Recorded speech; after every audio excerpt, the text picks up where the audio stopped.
In this video, I want to show you how to show elevation legend in global mapper on the screen. Elevation legend is very useful for you to have idea of your elevation data. For instance, this is a digital elevation model I brought in for me to have proper idea of this elevation data. So it is good to add elevation legend. So to do that, come to tools and click on configure. Then come to display options and then you can see elevation legend.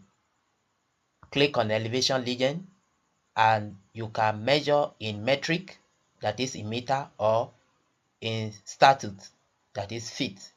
So let's assume we are going for metric. So click on metric and click on apply.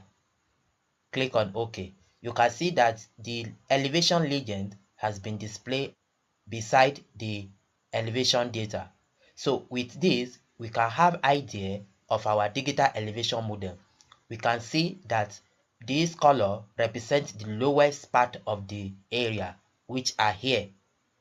And you can see that the highest part of this elevation data is found or represented by this color.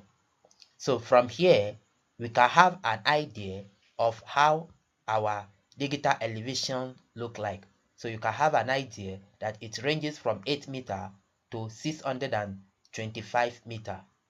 So we can see that elevation legend helps us to have an idea of our digital elevation data. So this is how to add elevation legend on screen in global mapper. Thank you for watching.